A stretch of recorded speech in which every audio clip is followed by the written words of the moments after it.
Hello అండి, నేను doctor స్పందన Kanaparthi, consultant physician at Renova hospital Sanath Nagar. ఇప్పుడు సమ్మర్ సీజన్ కాబట్టి ఈ టెంపరేచర్స్ కూడా చాలా హై ఉంటుందండి. సో వడదెబ్బ తగలడం, సన్ స్ట్రోక్ అంటారు, అవి ఎక్కువగా చూస్తుంటాం ఈ కేసెస్ ఈ మధ్య, ఈ సీజన్లో.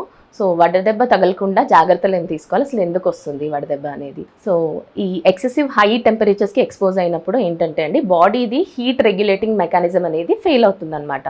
సో మన బాడీ టెంపరేచర్ అనేది హీట్ని రెగ్యులేట్ చేయలేదు.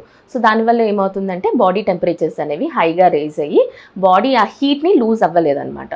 సో దీనివల్ల ఏంటంటే పేషెంట్స్కి హై టెంపరేచర్ ఉంటుంది, 104 పైగా టెంపరేచర్స్ అనేవి ఉంటాయి.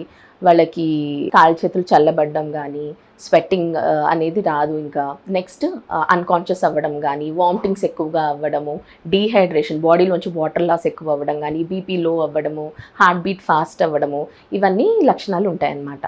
సో ఇట్లాంటి ఉన్నప్పుడు వడదెబ్బ తగలకుండా జాగ్రత్తలు ఏం తీసుకోవాలి, మెయిన్ ఏంటంటే అండి, సమ్మర్లో డీహైడ్రేట్ కాకుండా చూసుకోవాలి. సో ఫ్లూయిడ్స్ అనేవి బాగా తీసుకోవాలి, కనీసం 3 నుంచి 4 లీటర్లు వాటర్ కానీ లిక్విడ్స్ కానీ ఏ ఒకటి మనం తీసుకోవాలి. చాలామంది ఏంటంటే ఎండాకాలం కదా అని చెప్పేసి కూల్ డ్రింక్స్ కానీ ఇట్లాంటివన్నీ తీసుకుంటుంటారు. సో కెఫీన్ కంటైనింగ్ అంటే కాఫీ, టీలు కానీ కూల్ డ్రింక్స్ అనేవి బాడీని డీహైడ్రేట్ చేస్తాయండి. వాటిలో హై కెఫీన్ కంటెంట్ వల్ల డీహైడ్రేషన్ అనేది ఎక్కువగా ఉంటుంది. సో అలాంటివి అవాయిడ్ చేయాలి. సో మీరు వాటర్ కంటెంట్ ఉన్న ఫుడ్స్, ఈ కీరా కానీ, కుకుంబర్ కానీ, వాటర్ మెలన్ అట్లాంటివి ఎక్కువగా తీసుకోవాలి. వాటర్ అనేది, కొబ్బరి నీళ్ళు ఇట్లాంటివి ఎక్కువ తీసుకోవాలన్నమాట. కెఫీన్ ఉన్నవి అవాయిడ్ చేయాలి. ఆల్కహాల్, కూల్ డ్రింక్స్ కానీ, టీ, కాఫీస్ అనేవి తక్కువగా తీసుకోవాలి. ఇంకోటి, మీరు లైట్ కలర్డ్ క్లోత్స్ అనేవి వాడాలండి. అండ్ కొంచెం కాటన్ దుస్తులు అనేవి కూడా ధరించాలి. సో దీనివల్ల కూడా మీకు ఎయిరేషన్ అనేది బెటర్ ఉంటుంది.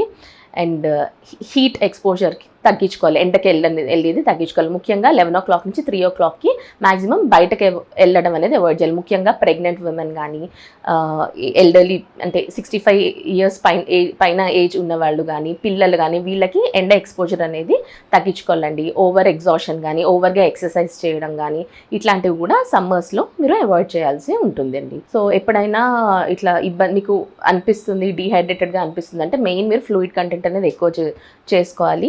అండ్ ఎప్పుడైనా ఇట్లా మీకు ఆ సిమ్టమ్స్ ఉన్నాయంటే వెంటనే మీరు ఎండ నుంచి నీడకు వచ్చేసి కొంచెం ఫ్లూయిడ్ అనేది ఎక్కువగా తీసుకోవాలి.